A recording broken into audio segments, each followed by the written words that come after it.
Hello, everybody, and welcome back to the Centimetre Perfect AFL podcast. This is a West Coast style recording of our series because we're recording on a Monday. There's no prime time for us in the 2026 fixture, but thankfully, Liam, we're going to be talking about the other 17 teams that have prime time slots and, more importantly, who they're doubling up against, who they might be matched up against in some tough contests, and more importantly than all, Liam, your rankings for fixture difficulty, and these are yours. I have nothing to do with these because I think they're crap, but thankfully, Liam, they're all yours, so you get to take the lead on this episode, which is probably the first time ever that you've taken the lead on one of our episodes. At least the first time in a long time, Jesse. That is correct. But before we get into all that, at @CMPerfect_AFL for your YouTube, your Insta, Spotify, Apple, and Amazon. Get us all there. But you're right, Jesse. I've taken the lead tonight, and I thought I'd do something a bit fun. So yes, fixtures is what we're going to talk about. But I have put together a wonderful ranking system for the difficulty of each team's fixture. Now, Jesse, you haven't seen these yet, so I look forward to your live reactions to each of these as I get to them because you've got no idea. This is like a That's Rank, just live. And bad. Yes. Oh, hang on. Well, hey, Jesse, no one's going to understand that That's Rank is a podcast I used to do years ago. It's not for them. It's not for them. It's for me. Now, listen, the AFL, how they work out their difficulty ranking is, it works. What is it based on, Jesse? Do you know?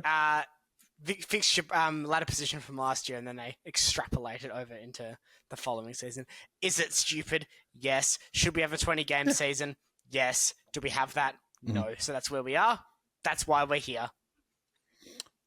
Correct, Jesse. So, you're not a huge fan of the ranking system. So here's what I've done. I asked you during the week to kind of rank your teams not rank them, but give them a difficulty rating out of 20.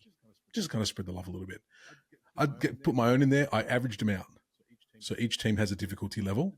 It's based purely on our feelings as well. Just a bit of fun. Don't worry about it. Just a bit of fun. I then took away their own ranking from their ranking, averaged it all out.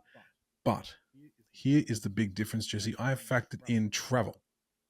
Something that I don't think the AFL does. So I've looked at some anomalies when it comes to like how many games away from home in a row or at home in a row. It's just a bit of fun, Jesse. It's just a bit of fun. But you'll find that a lot of the Victorian teams have the easiest run based on my rankings, purely from the case that they don't really leave Victoria that much. But are you ready, Jesse, to jump in? Is there anything else you wanted to cover before we jump into my rankings? The draft is this week. Oh, yeah. Harry Dean's probably going to get bid on by West Coast. That's all I really wanted to say. As a bit of a ha-ha. And before anyone tries to ha-ha me, I know Dersman's going to be taken number one. Never said he wasn't. No, you did. You actually said that he would be taken number one. That's fine. That's all I had. I'm telling just smugly smear that all over the place. And also, Yulin's going to get bid on it too. He should be getting bid on it one. He's the best player in the draft. He is the guy that's going to be the best player out of this draft. You can hang your hat on that now. But bid it too. I understand there was actually some pretty good arguments in our draft video as to why you wouldn't bid on first pick, and I respect that and I acknowledge that. But pretty clearly, I think for a lot of wild concoctions that got thrown in there. Not for, although I did see in Cal, I think it was Fox's draft rankings that Freo passed on Hibbins Hargraves and Hawthorn took him in next pick. If they do that, I'm going to be really annoyed because that's the guy you grab on the draft board down at pick 25. You're not grabbing some battler. I'd also want to bid on the West Coast Next Gen kid. Why ruffle feathers across town? Please, Fremantle, take Hibbins Hargraves, make us all happy. We've got to worry about our points in the next couple of years with a good few kids coming through. So let's not rock the boat too much when we don't actually need to. And with pick number 20, the Freo Dockers choose Mason Cox for some reason. All right, let's go. Let's jump right into it, Jesse. We'll cover the draft next week, obviously, once it's all said and done. I'm sure we'll go over the ones that Jesse got correct. We'll do that anyway. It's not a matter of correct or incorrect. Because it wasn't a prediction. I could do a draft prediction now instead of doing Liam's weird number points for travel difficulty. No, like you're a flight attendant. All right, switch the in-flight entertainment on. Who are we going to first? This is our first team on the off the radar.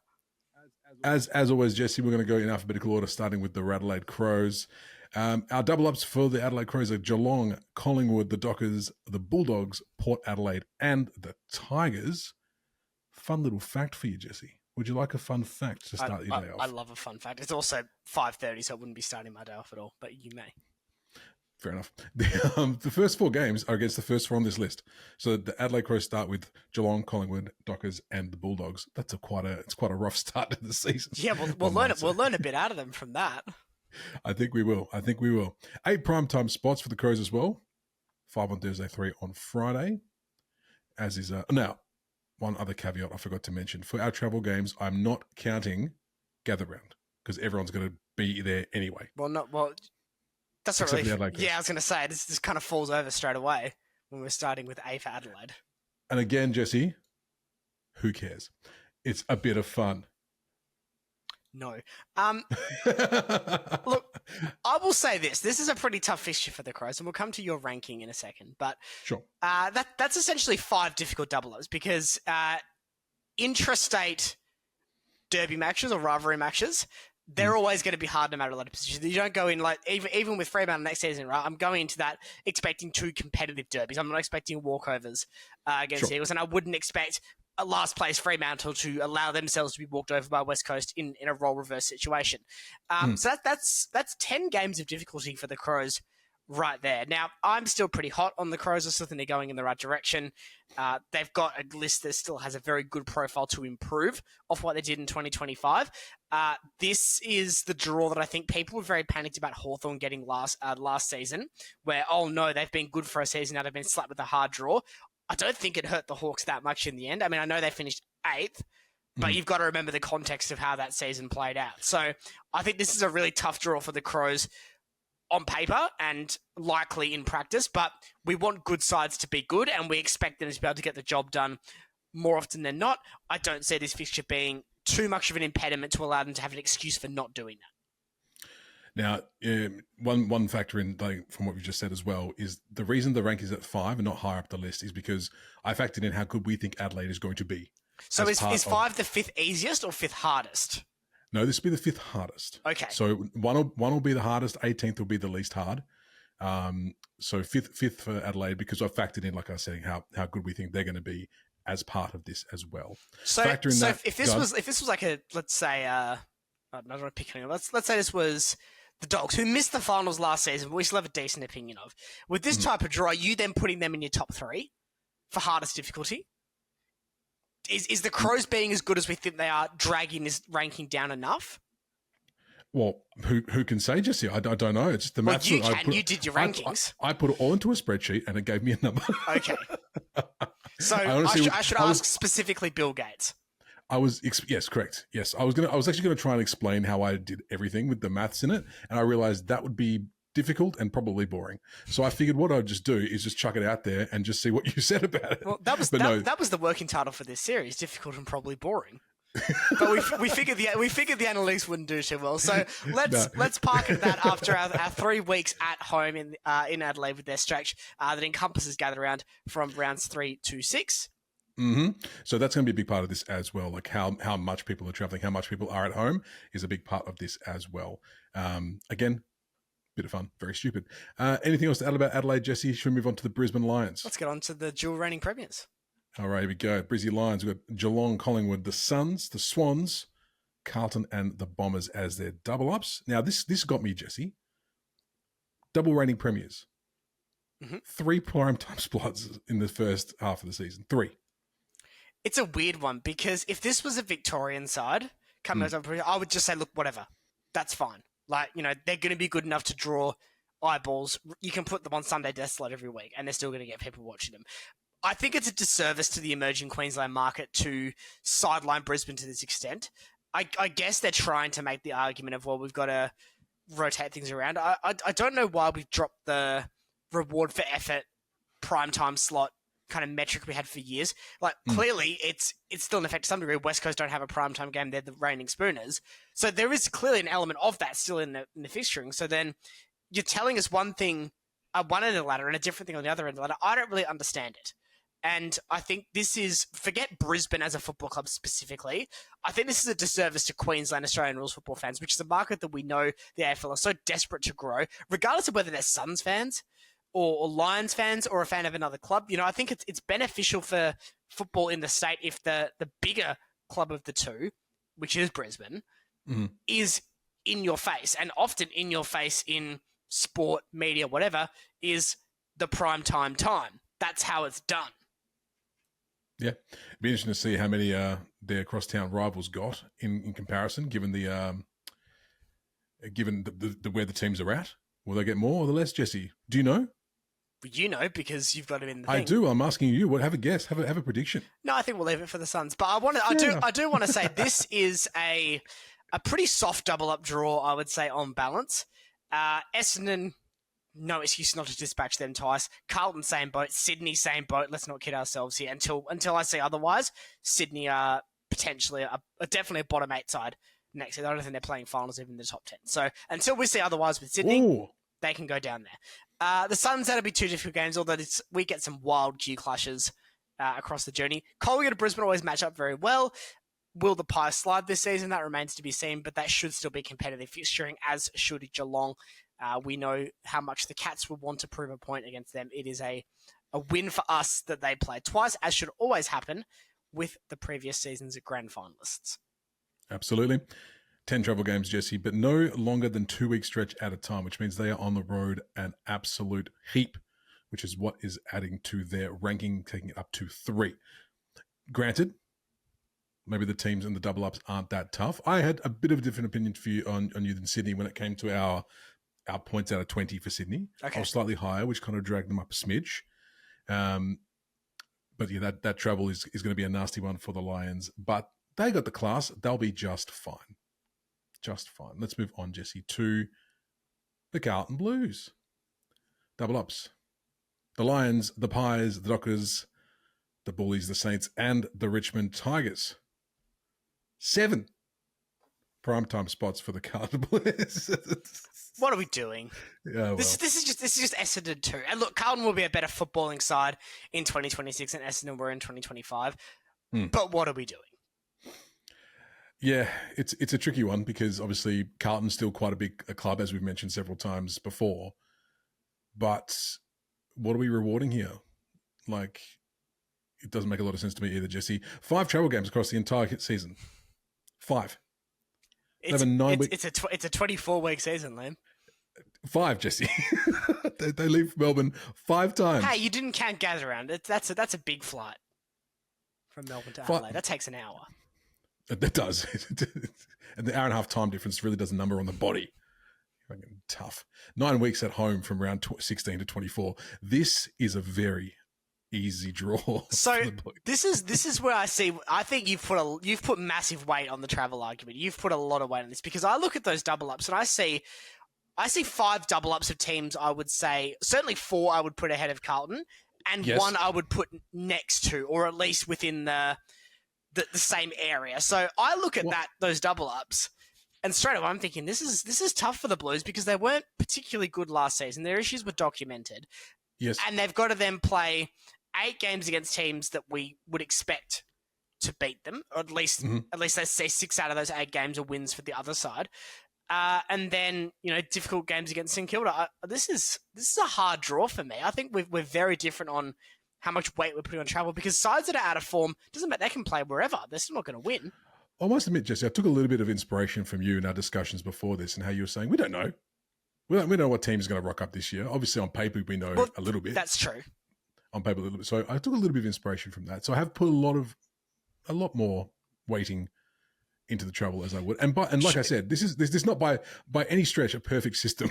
No, but neither is the AFL's. Also, but judging where this is going, and I can see where this is going, should we geo-block this video from Victoria like they did with Underbelly back in 2007 when they couldn't screen it because of the court cases? Should we find a way to do that? Because I feel like you're going to upset some people here, Liam. And normally I'm the one that upsets people. Well, that's the thing, Jesse. If they want to be upset by these arbitrary rankings that mean nothing, that's completely up to them. Let's move on to the next team, which is the Collingwood Magpies.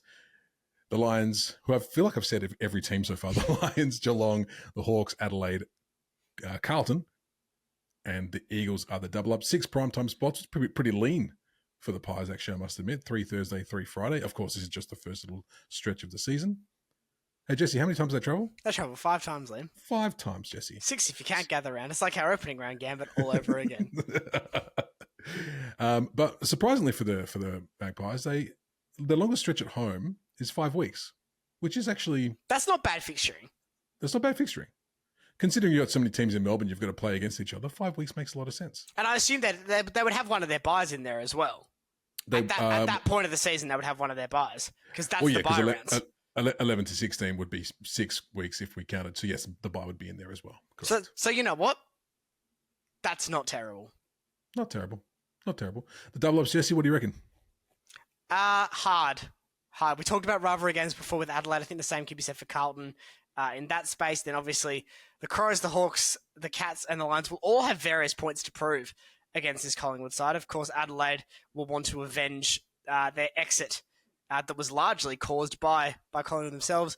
Brisbane and Collingwood have been a great matchup for a while.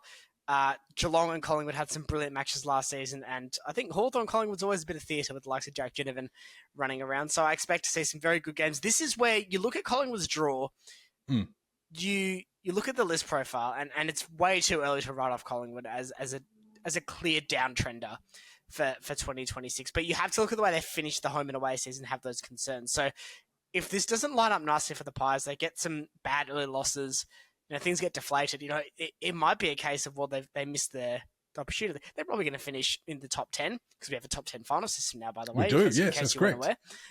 So I suspect they'll be playing finals next season. I'm not concerned about that, but this fixture draw potentially puts them in an awkward spot of having to play 5 finals to win a premiership rather than 4, because you can now play 5 finals to win a premiership instead of 4, because there's 10 teams in the finals now. 10. I mean, but still... double digits. Double digits, in an 18-team competition, so that's more than half the teams are now good enough for finals. Hey, Liam, what do Essendon have? What does Essendon have? Let's find out, Jesse. Here we go. Our doubles. Brisbane. Hey, there they are again. Hawks, the Giants, Port Adelaide, Melbourne, and the Kangas. Only 2 primetime spots, so thankfully some lessons have been learned from last year. Deary me. I actually had a little note on my thing here saying, it's still got some. So, good for them. 5 travel games, which is becoming a bit of a feature for the Melbourne teams. Not all of them, but some of them. And a 6-week no travel stretch from rounds 19 through to 24. Nice little end to the season, Jesse, at home. And I think everyone will work out eventually why I've got the ranking system. It's basically for one team. Jesse, what are your thoughts about the Essendon Bombers? This is a difficult draw for a side that I'm concerned has still room to trend down. I love how everyone that I've had lowest, easiest, you're like, difficult draw. Well, like I said, I think for Carlton, if bad teams are bad, you can play them wherever. You can play them at the MCG, play them at Perth Stadium. Apparently, it's not going to be called Optus Stadium anymore. You can play them. They're taking the signs down for the Ashes, apparently.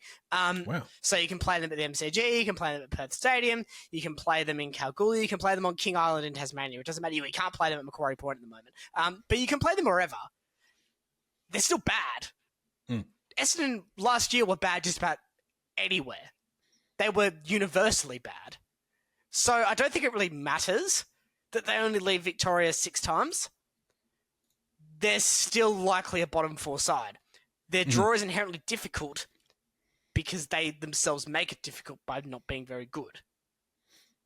Yeah. All draws for bottom sides are harder because they're of a lower skill level, a lower ability level than teams above them.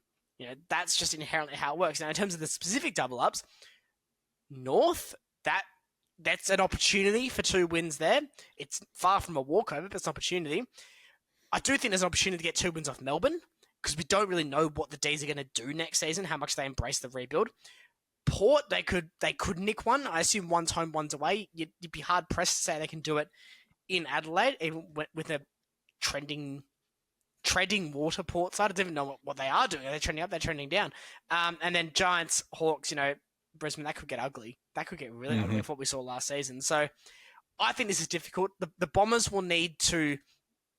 This is a mulligan year for the Bombers for me. And I don't want to stray too much into season preview here, but this is a mulligan year for me with the Bombers because so long as they accept the fact that they're bad and they embrace a rebuild and stop trying this desperation rebuild on the run that they've been doing now for the better part of 2 decades, Really since the retirement of Matthew Lloyd, there's been this constant stopgap and hole plugging exercise at Windy Hill. It's not working.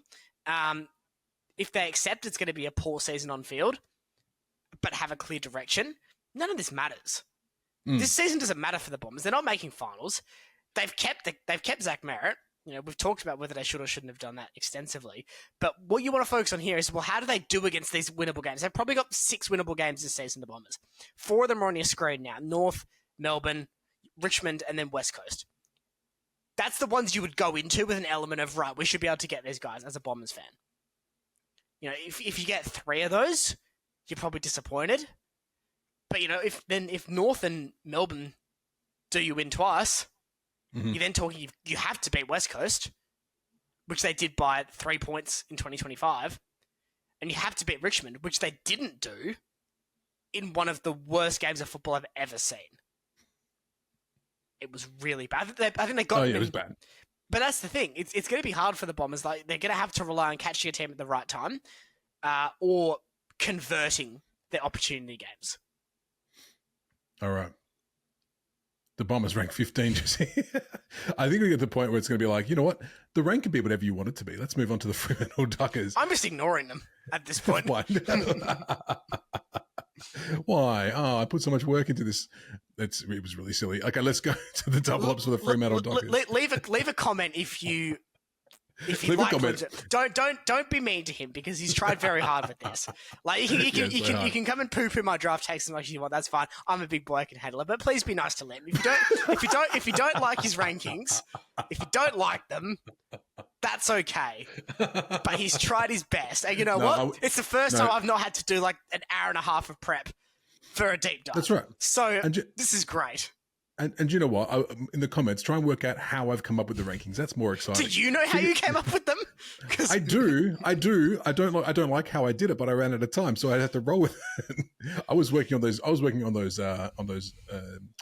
the spreadsheet for a while, Jesse, going, how can I make this actually make more sense? And then it was like last night at 5 p.m. and I thought, you know what? We're rolling with it and we're going to see how it goes. Well, you're rolling. These guys are rocking. They're the Mighty Freo Dockers, and they have 6 double ups of varying difficulty. They've got Geelong, Adelaide, the Dogs, Carlton, Melbourne, and West Coast. I texted you when this draw came out. I sent you 2 words. They were no excuses. And I stand by that as ardently as I possibly could. Yes. I mean, outside of the travel schedule, 9 games, obviously, away, 3 round travel stretches. We've had worse than that. We have. The North Melbourne deal at Bunbury, we've had a lot worse than that. Well, that 3 round stretch actually includes Bunbury. Yeah, that's what I'm saying. We've had a lot worse than this in the past. So the excuse meter for Fremantle is empty at this point. This is top 4 or bust for the Dockers this season, especially with what I consider to be a pretty softball fixture draw. I mean, in no way am I saying that Geelong, the Crows, or the Dogs are easy games. They're not, and they will be fights. They will be 6 games where I expect Fremantle to be backs against the wall at times and having to throw the kitchen sink at winning those games. Obviously, plus your Brisbanes, your Hawthorns, you can throw Collingwood in there. Whoever you want to throw in there as good sides or potential good sides. There's no excuses here. Carlton and Eagles are 2 like bogey teams, but I agree with you. I think this is as far as double ups go for where we finished the table last year, it's not bad. It's not a bad place for us to be. I'm not too sure really what else to say, but because I agree with you, Jesse, I think this is a big year for us to really prove that we've got what it takes. We will learn more about Justin Longmuir in the next 10 months than we've learnt in the last 6 years, because we haven't actually learnt anything in the last 6 years. But in all seriousness, we will learn exactly where Simon Garlick and Justin Longmuir and the playing group are in terms of their clearly defined objective of bringing this football club a premiership. Yep. I don't necessarily think it's 2026 or bust in terms of winning a grand final. However, if this list doesn't make top 4, you either have to sack the coach or rebuild the squad. That's your 2 options. You can't go into this with a credible 6th, get dumped out in elimination final to a wildcard team and say, pat on the back, we made finals. Oh, imagine that. So we'd lose to 10th. It'll happen. Mark our words. And you know what? It'll be Sydney too. After I've spent the last 6 months saying I don't think Dean Cox can coach, it'll be Sydney. Yeah, 100%. No, I think not much more to say about the Freo Dockers. I think it's pretty much a standard draw for them. Let's move on to the next team, the Gold Coast Suns, who I have ranked number 1. Because their draws, the double ups are pretty tough, by the last two. So we've got the Lions, who I'm feeling playing every team twice this year. The Geelong Cats, Hawthorn Hawks, the Giants, who are going to be interesting this year. The Saints, and then the D's. 4 primetime spots. Jesse, how many did Brisbane Lions get? They're 3. One more for the Gold Coast Suns. It's that Petrarca syndrome. That's what it is. They got the track now, which means you get more primetime games. It's the rules. 13 travel games, Jesse, and no longer than a 2-game stretch away. For as much as I've poo-pooed your rankings, fair. I Certainly based on what we've seen so far, noting there's still half the competition to come. But I look at this and say that's a big ask for what is still a young side that's had a significant jump in terms of 2024 to 2025. This feels like a big overcorrection. So when we hear people blathering on about this being the competition's Nepo baby, this wouldn't happen if there was some kind of hidden agenda to get the Suns to be good or win a premiership or whatever. This is as brutal of a draw as I think you could ask for a team that finished 7th. Yeah. Absolutely. I mean, Freo, Gold Coast, back-to-back. Who would you rather be in that situation? It's definitely going to be the Freo Dockers, every single day of the week. But I think the rankings, Jesse, work for precisely 2 teams. I'm happy with this one. Is it 1st and 18th? Yeah. Okay. Pretty much. The rest of it's just kind of, whatever. Okay. I think some of the middle are fine. But this is brutal. And obviously, they've got the travel games. I've counted the ones in Darwin because obviously they do have to travel and stay away. Okay. That does change my... Because they sold the games. That's a club decision. But that's the same for everyone though. So like North. I know, Hawthorn, but that's self-inflicted injury. That's fine. They still got to do it though, don't they? Look. So they've got 2 games in Darwin, don't they? So that's 11 travel games, notwithstanding that. Yep. Give them 1 back for gather round because that's 12. I don't know why that wasn't included. I still think we've gotten to the same destination with a different journey. This is a very tough fixture. That's 5 double up teams that will want to be in the finals next season. Or at least you could make the argument, I mean, everyone wants to be in the finals. That's a stupid comment. But teams that would have internal expectations of being in the top 10. None of those 5 teams would be expecting to finish outside the top 10 next season for various reasons.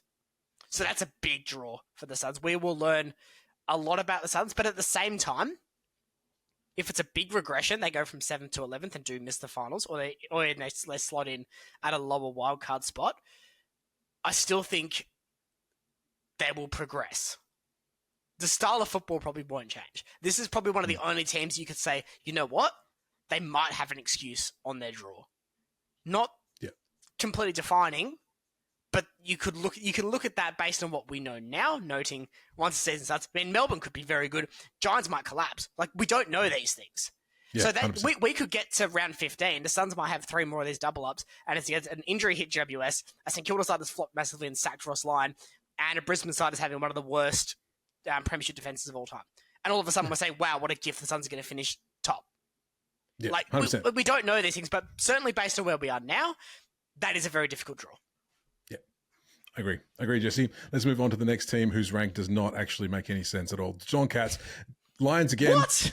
Yeah, it's fine. Don't worry about it. It's the one that didn't work. I understand. I'm very worried about it. No, it's fine. The Lions, the Pies, the Suns, the Dockers, the Crows, and North, which is probably on paper the hardest double up of all of them. 8 primetime, 4 and 4 across the Thursday, Friday. Travel game 6, and then no travel stretch is 6 rounds again at the end of the season, 19 through 24. Don't worry about the rank, Jesse. I agree with you. This is the one that didn't make any sense to me when I did it. Not the rest of them make any sense, but this one specifically was quite egregious because that double up run is difficult. What was your formula on what was the weighting on the travel games?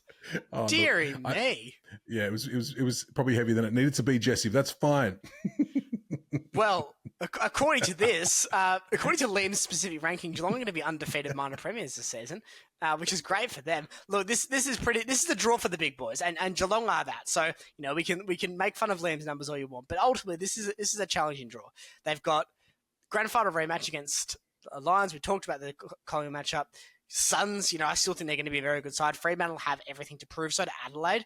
And North are potentially a big stocks rising team coming to 2026 as well. So if they can start hitting their straps on the field, that could be... They can throw out a surprise or two. They did it last year. They did.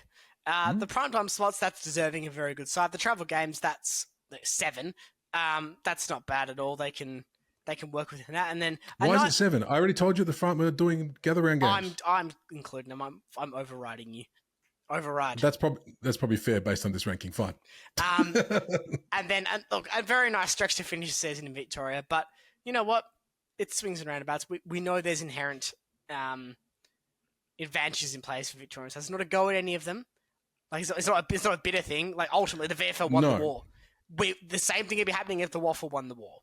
Only to be East Perth and South Fremantle finishing the season like that, and the Southport Sharks having to do some ridiculous travel schedule instead of Gold Coast Suns, because who knows what would have happened in that alternate universe. So I think this is a tough draw for the Cats, but not a draw they can't overcome. Yeah, fair shout. Definitely. Let's go to the next one here. The GWS Giants, Hawks, Suns. Start that again. Hawks, Suns, Sydney Saints. Hawks, Suns, Sydney Saints, Bombers, and the Eagles. Only 2 primetime spots for the old Giants. 11 travel games, or 12 if you'd like, Jesse, and no travel stretch longer than 2 games at home, including Canberra. Because if I was going to include Bunbury, I've got to include Canberra. You do. I think this is a no excuse draw for the Giants. It's not the easiest draw. I acknowledge that a lot of these double ups are uncomfortable. Hawks won't be easy. Suns are probably a better side. Sydney, that's a rivalry game, and they're probably within similar areas at the moment in terms of quality on the field. And I think St Kilda are a clear side that want to improve. The primetime slots are interesting. I think that's justified because when they're on, they're on. But the AFL don't want stinkers on primetime slots. Why are Carlton there 7 times? They don't want stinkers on primetime slots. The Giants can throw out some real stinkers. So I understand that.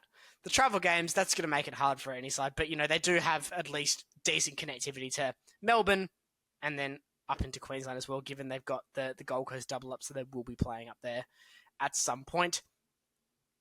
You're pretty close to a no excuse draw here for the Giants, I would say. I think they're a side that I'm making probably my biggest don't know of 2026 as of right now. I don't know what maybe them and Port are probably the 2 I'm really unsure about. I don't think this draw necessarily helps. Oh, it's an easy draw, they'll be fine. Or, oh my God, that's terrible, they've got to play Geelong 10 times. Like, it's not really swinging me either way with that. I think it's a draw for a team that would expect to make the finals, but I can easily see this going pear-shaped. Yeah, no, me too, Jesse. It'd be interesting to see the Giants are one of those teams every year, though. You just never... We're coming thinking we're going to be really good. We see Clinton Oliver coming in this year, see how that kind of changes their dynamic a little bit as well. You just never know. They're always a big question mark team, the Giants, aren't they? Big question mark team. Let's go on to the next one, the Hawthorn Hawks. No Brisbane this time, which is great. We've got the Collingwood Magpies, the Suns, the Giants, the Bullies, Melbourne, and the Bombers. 8 primetime spots for the Hawthorn Hawks. 5 on Thursday. Primetime team. Primetime Hawks. 5 on Thursday, 3 on Friday. 8 travel games, which is pretty high, but again... 9. Jesse. 3 no travel stretches from 1 to 4 and 18 to 20. Anyone correct with the travel stretches there, Jesse? Is that okay? You did them. So really, I should be checking this on the fly. The quality control. Look, 100%. I do find it interesting, and this is not a go at any Victorian club specifically. It's not. I do find it interesting that we can find room for some Victorian clubs to travel for what will essentially amount to a third of their games. Also, a lot more than that, almost half their games, but not others. That's like, I understand that it's a lot easier when you've got to fish X amount of games at the MCG and Marvel, but it is weird how it spits out certain quirks on either side of the scale. This is, I think, potentially a nicer draw for the Hawks than what we saw coming into 2025, based on what we expected out of 2024. Essendon shouldn't give them any grief, realistically, although I'm very much looking forward to Zach Merritt versus the Hawks. Or potentially, round 1, potentially the Hawks and Zach Merritt versus the Bombers. We don't know if it's going to have like a reversible jumper. Melbourne, I think they should be fine with that. I look at a game like the Giants, I think the Hawks should just be better than them at this point, right? Like, Yeah. that's a side that you should still be saying, well, they can handle that. Any of the losses in the off-season going to hamper them a little bit, though, Jesse, you reckon? For the Hawks? Yeah. I don't think so. Okay, they'll be fine. Okay, good. Good, very good. Anything else to add about the Hawks, Jesse? Just that the prime time is deserved. I look forward to spending my Thursday nights on the couch watching them in 2026. I think that's what it is, though, Jesse, right? We want to see the teams that are going to be fun to watch. Like, 2 for the Bombers is still way too many. Unless it's like an absolute shellacking, in which case I can get on board. Let's go to the next team, Jesse. The Melbourne Demons, our double ups for the Ds. We've got the Hawks, the Suns, the Dockers, the Dogs, the Dons, and the Tigers. 1 primetime spot, 1 Friday night game, which is probably going to be against Essendon because that'll be funny. 7 travel games and 8, and then 3 no travel stretches between round 9 to 11 and 18 to 20. So as far as Melbourne teams go, not getting the love of the draw when it comes to those stretches at home, Jesse. No, they're not. I think you can copy and paste a lot of what I said about Essendon here to Melbourne. I think they're probably a step or two on field further ahead, both in terms of current quality and also what they have in terms of their rebuild stocks. So, look, I think this is a bit of a mulligan for Melbourne. They can kind of have this a bit crazy, but you look at that, right? You look at Richmond twice, you look at Essendon twice. You get West Coast, you get North. I think there's going to have to be a team that comes down into that real awful area of bad quality football. I don't know who it's going to be. No, I don't either. Because I guess Melbourne were the one that fell fastest last year, and maybe they weren't expected to be down there. So is it a side like Port? Do the wheels just fall off under Josh Carr, and it's a complete nightmare? So you look at them, they're probably, I know I said Essendon will probably win 6 games. I think Melbourne could probably win 8. I think they've got that little bit of an edge, and they beat the Dockers last season. They're capable of that. They played Collingwood to within a kick on Queen's birthday. They can win. I think they beat Adelaide last season as well. They can win games of football. I think this will be interesting because on one hand, they're probably going to not want to go too high up the ladder. Although 10th used to mean nothing. And that's probably the ceiling. That's probably the ceiling I would have had them. But now all of a sudden they can be a final side. Like, I'm not saying it to do funny and make a ha-ha about the wild card. Like that's actually changing on the fly how I assess Melbourne because we got 2 extra final spots. A side that still has pieces, although they've detonated a lot of that in terms of Oliver and Petrarca leaving. There's still pieces there. I mean, Gorn's still an All-Australian quality ruckman. They can still get goals out of Valley Fridge. Van Rooyen's been a big disappointment. Can he step up and be a line leader? How will Langford and Lindsay go in their second season of the competition? Can Cozzy Pickett elevate to an All-Australian? There's an option. There's a pathway to 10th here for the Ds. Mm-hmm. So you look at this all of a sudden and say, well, you knock off the Dons twice, you knock off the Tigers twice, you're at 4. Knock off West Coast, knock off North. So everything goes perfectly. They're on 6 wins. What do you need for 10th? 11? 12 wins? That's doable. I reckon. But what was it last season? It was like 11 or 12 last season, wasn't it? Last season's a bit weird though. So I think if we go on a historical average, you probably need about 11. Probably gets you there. I would say. I don't think next year's going to be that any less weird than last. I do think it'll compress a bit. I think we can't possibly have another season that between 9th and then the chasm. I think there'll be a little bit of correction to that because you might have sides like the Giants, Fremantle, Collingwood potentially drop a couple of games, and all of a sudden it tightens that gap a lot. Just imagine though, Jesse. Just imagine there's a chasm of like 5 games between 9th and 10th, and then between 10th and 11th is 1 game. So we've got the last game of the season is going to be this epic encounter for 10th spot, who is like 5 games clear away from 9th place. And then we'll get annihilated by 120 points. Yeah, they'll beat whoever's 6th or 7th, and then just did you just do the 6-7 trend, Liam? Don't know. Yeah, you did. I actually don't know what that is. I'm too old for that shit, Jesse. Shut up. Okay, let's move on to the next team. We've got off track. North Melbourne Kangaroos, their double ups, the Cats, the Swans, the Power, the Dons, the Tigers, and the Eagles. On paper, probably one of the easier set of double ups. Hear me out. Probably here. not the easiest one, but go on. Hear me out here. Bet West Coast twice. Mm-hmm. Bet the Tigers twice. Bet the Bombers twice. You're at 6. Mm-hmm. Split Port. You're at 7. Mm-hmm. I know I just gave the win to Melbourne. Take it off them. Give it to North. They get 8. You need 3 more. Mm-hmm. upset against a side like Fremantle, GWS collapse, take points off them. Top 10 side, potentially. Look, I mean, that's it. Given the big concerns I have around Port and Sydney as well, there's a pathway here for North to finish in the top 10 off that draw. Yeah. 100%. I mean, only the one prime time to be expected. 8 travel games, again, if you're using your 9, if you're using your, I mean, the graphic's going to say 8. So I'm just going to say 8, Jesse, otherwise it's going to be silly. But they do include thank you very much. They do include the WA trips though, which I know you didn't like about the other ones, but that's just what it is. It's how I've done it. I keep forgetting this is your episode. Well, it's not really. It's just fix it. No, these graphics took me too long to go back and fix. That's fine.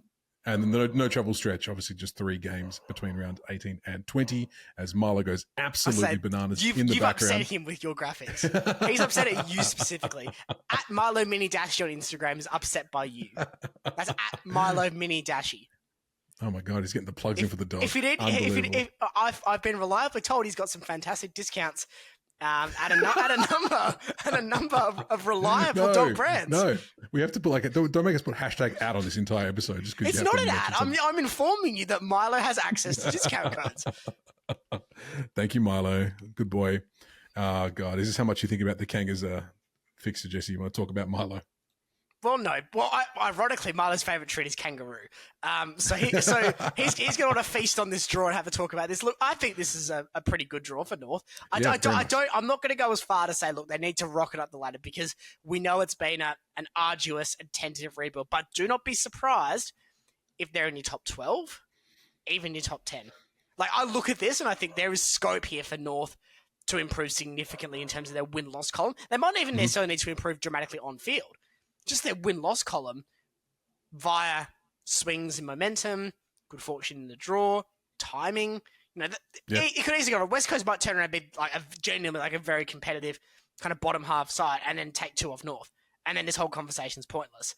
But I do think there's a pathway here for North. North and the Demons have clearly defined pathways to the top 10, more so than anyone else that finished in the bottom 5 last year. Interesting, Jesse. All right, let's move on because we've got a few more teams to get through and we're already at 43 minutes. We are cranking through this. Here we go. The Port Adelaide Power. Oh, he doesn't like them either. The Crows, the Swans, the Saints, the Bombers, North, and the Eagles. That is a very, very nice double-up draw for the Port Adelaide Power. Very nice indeed. 3 primetime spots, 3 on Friday, 10 travel games, and then 3 game no travel stretch from round 7 to 9. Jesse, I did have a little note next to this saying, is this the easiest double-up draw of the entire competition? No, I think North's was easier. Okay. I don't think it's far off, to be honest with you. No, not really. But I'm also very wary about St Kilda because I really don't know with them. Like, I really don't know what we're going to see from them next season. Sydney also, I guess, to the same degree. Like, obviously, okay, you look at the second half of that. Essendon, yes. North, yes. Eagles, yes. Based on last season, yes. I don't know if this is because I'm worried about Port. Like, I don't. On one hand, they've got an all-Australian caliber midfield, right?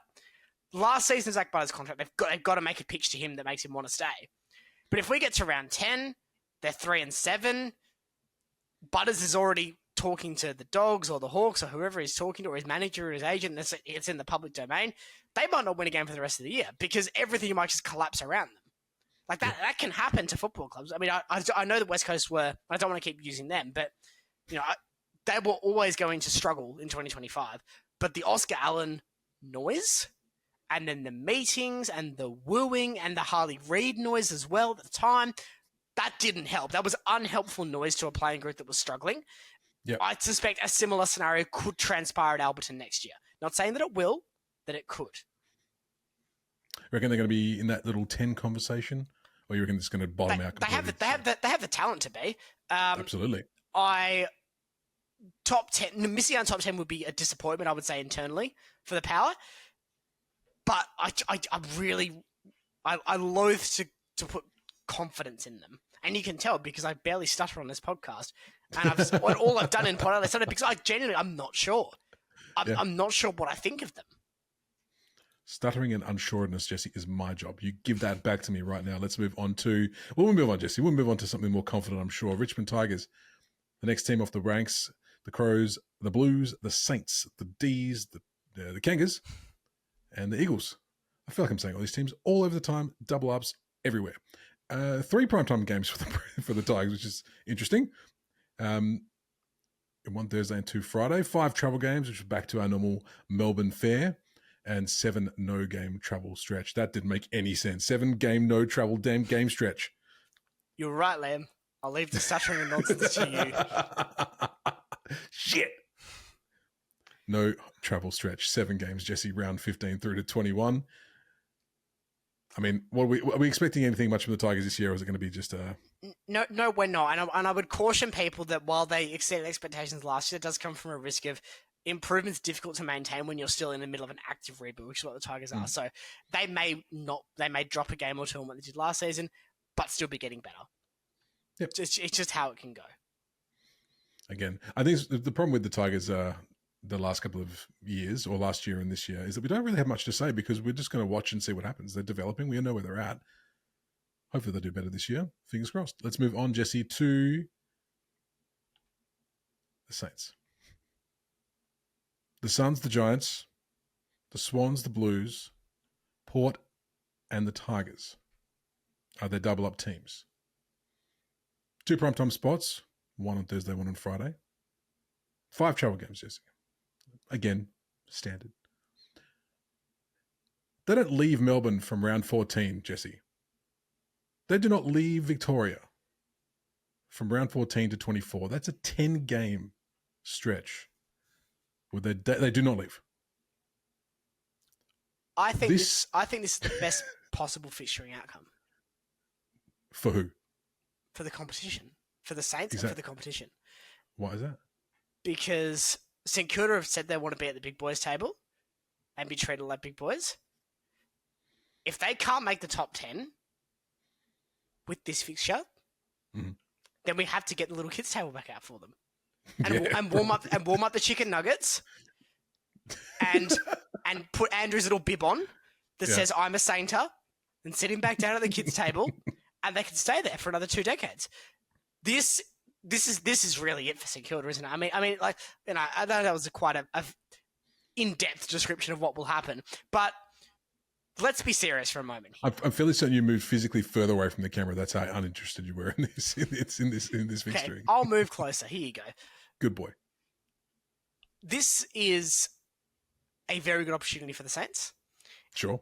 However, this is also an enormous gamble that they probably weren't expecting, because I still feel like a tough draw, in quotes, could have provided a bit of a smokescreen if they didn't make top 8, top 10. To be clear, I expect the Saints, with the list that they are confident can win them a premiership and the draw that they've got, to make top 8. That is what they are putting out there. That is what they should be delivering. So all of a sudden, a wildcard berth, a tentative pass mark, but you'd want to be winning your wildcard game because, you know, you want to be at the big boys table. You've gotten, I think, one of the best players in the competition is Aya Wanganimila. You're telling us that Tom DeConing is the best ruckman in the competition by his pay packet. You're telling us that Max Hinn's going to kick you 50 goals next season. Their messaging has been quite clear, and they want to be treated like adults. So we're going to treat them like adults here. Expectation comes with that.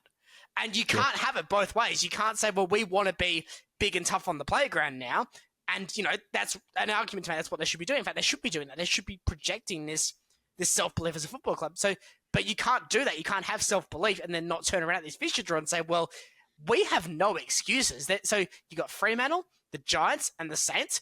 Any of those aren't in your top 8. You're starting to ask questions. Any of them aren't in your top 10. You are immediately looking to start some form of rejig of the football club, whether that's coaching in the case of Fremantle and potentially the Giants, or whether it's, oh no, we've really messed this list up in the case of the Saints. If they do not make the top 10 with this list, it is going to be an unmitigated disaster, because not only have they gambled on the list they've got, they've extensively squeezed their salary cap to the point where they can't get out of this vice they put themselves in. It's a perfect situation if they're as good as I think they're going to be, and I think a lot of people want to see the Saints cash in on what they've got and have some success and have some period at the top. they have no excuses with this list. This is a team that they have said they want to win. Now they've got Nazai Wanganeen-Miller for 2 years. They have him for 2 years. Whether he stays beyond that is entirely up to what happens in the next 24 months. And guess what? He's going to be a pre-agent all over again. We've seen the noise about Zach Butters all off-season. We've seen the noise about other players. Ooh, $1 million. Ooh, $1.2 million. Zach Bailey, do you want to be a $1.4 million player at Essendon? The noise starts earlier and earlier and earlier as we get into that more Americanized free agent churn model.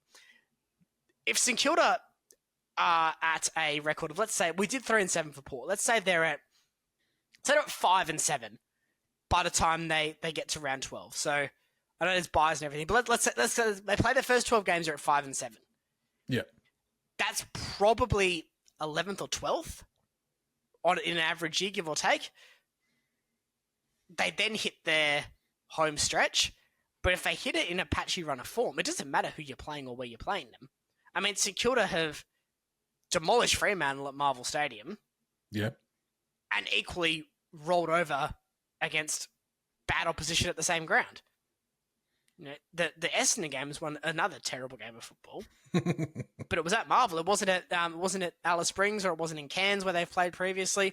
It was at Marvel. So while yes, I agree, Liam, that your no travel stretch does have relevance here, if they are not in that top 6 by the time they hit that no travel stretch, I'd start to be really concerned. I'd start to be really worried about whether the Saints have the collective belief in themselves as players, not necessarily in terms of the administration and the coaching staff. But, it's a big ask. Expectation is going to be on them. They know they can't fail as a playing group because the club's gone all in on this group of 45 players. Yeah. This draw underlines that exponentially. No, I never thought about it that way, Jesse, before. Like the whole risk versus reward thing. Like, if you chuck them in the deep end, see if they swim, wouldn't that be more exciting from a team like that? I mean, I feel like the AFL is going to give them a little bit of a mulligan, just a smidge. It's not a mulligan at all. This is not a mulligan. No. This is actually pressure on. This is infinitely harder for the Saints, in my view, than some of the other draws that we've seen. I know he says no Brisbane, no Geelong, no Adelaide in here. But all Saints are going to still have probably the biggest set of expectations on them going into the competition in 2026 because they've put this on themselves. They've made it clear they want to be treated as big boys and eat at the big boy table and play finals. That's great. You've gone and made this big recruitment drive. That's also great. You're showing your intent. You've got to back it up on field now. You can't hide behind a bad draw when you play Richmond, Carlton, and Port 6 times. Yeah, you can't do that. No, fair go. We'll move on, Jesse. I think you've made a very good point there. We'll go on to the next. We've got 3 more teams to get through. You've opened my eyes about this Saints draw, though. I'm intrigued now. Before, I was a bit like, whatever. Look, now I'm intrigued. I don't disagree with you. I know we need to move on. I don't disagree with you. It's a very easy draw. Is it a hand up from the AFL? Maybe. We don't know. But I also think it's worth keeping in mind that internal pressure will be dialed up to 10. Sky high, yeah. External pressure is going to be dialed up to 11. This is probably the only side, except for maybe Fremantle, that have a bigger external pressure on them from the fan base specifically. Mm-hmm. But then again, the Fremantle fan base. Then... Come on, Jesse. Let's move on. You can't bring up the Fremantle fan base at a time like this. We've got Sydney to talk about. The Swans. The Lions are there again. It's been a while. Brisbane. It's been a while. The Lions, the Giants, the Bullies, the Saints, the Power, and North are your double-ups for the Swans. 5 prime times, 3 and 2, 3 Thursday, 2 Friday, 10 travel games, asterisks, and then number of games at home in a row. 2. The hardest thing about this for the Swans is I see the Giants and the Dogs and I see speed on ball sides and I panic from a Sydney perspective because that's something they did not handle at all last season. And I expect they won't be able to handle in 2026 either. So they avoid the Hawthorn twice. That's a blessing. They avoid Adelaide twice. That's a blessing. That element is difficult. It's either Brisbane, although Brisbane are probably still the best side in the competition. Their different pace of transition probably helps Sydney a little bit. We don't know what St Kilda are going to look like under this new model. Port struggled to move the ball last season for decent amounts, and obviously North, they can move that ball fast too, and they did trouble Sydney for decent portions of their matchup last year. So, look, I think this is an okay draw for the Swans. Border on no excuses. I think this is a real Dean Cox either is in the penthouse, or he's looking at what his next opportunity is. Yeah. I think Cox, if we're being not Fremantle, Cox, Longmuir, Kingsley to an extent, Voss are your coaches under pressure this season. That draw doesn't change my perspective on that. I think that's a finals-able draw for Sydney. A finals-able.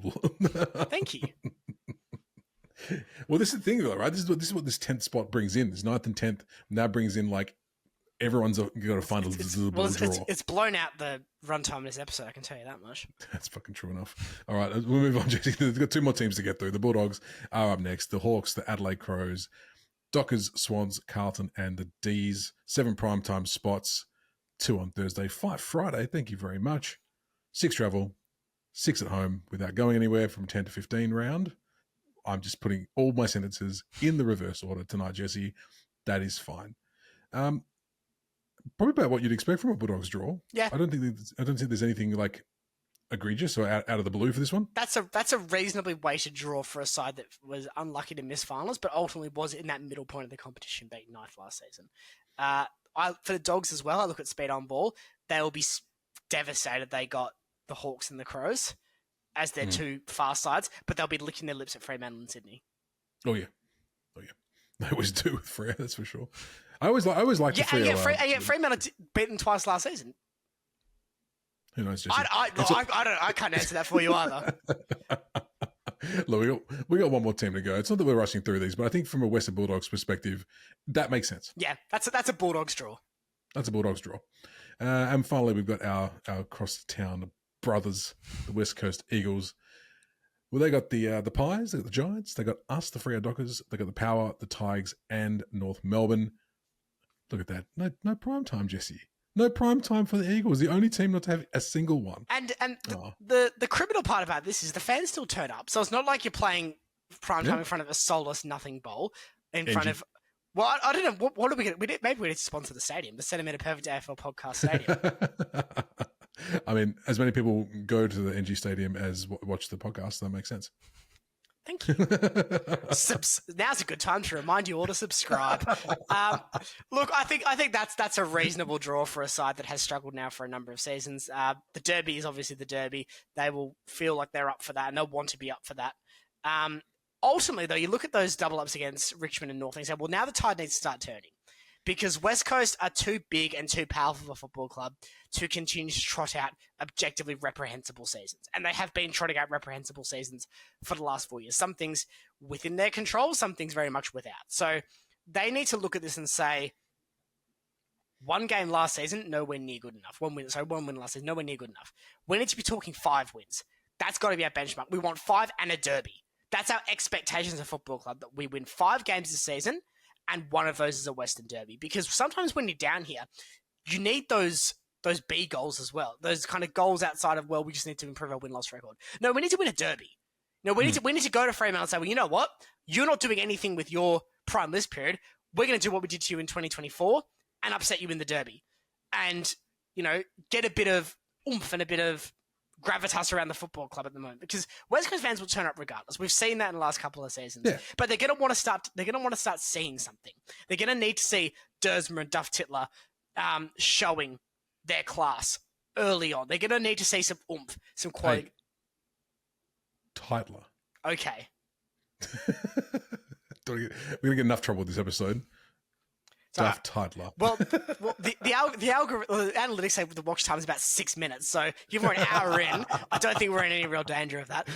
But self-deprecating mode tonight, aren't we, Jesse? Another good opportunity to tell people not only subscribe, but leave it on while you do your chores.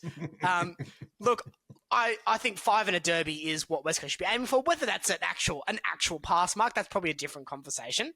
But internally, if I was sitting down in the boardroom next week to discuss 2026, what it looks like on field for West Coast, I would say five with a derby. Yeah. No, fair enough. I mean, good to see the Eagles get a few more wins on the board this year, because it's been a long time since they've done anything good. I can live without the derby win, Jesse, to be honest with you, but Look, I get your point. So can I, but I think we need to make sure this isn't blitheringly biased. Given I think people thought that it was biased and I wasn't giving them Dersma, but it was, as I said, I think I'm trying to help you.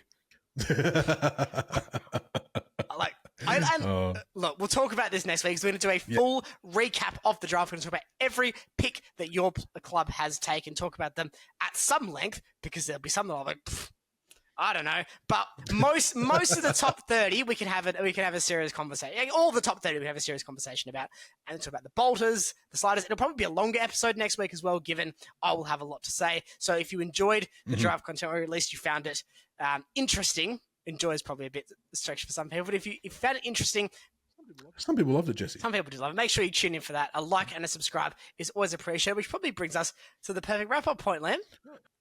No, Jesse, it is a nice way to wrap it up. Look, I know my ranking system was a bit silly. I didn't really think it out through. I tried to do something a bit different. I still like it. What are your thoughts? Let us know in the comments down below. The rank can be whatever you want it to be.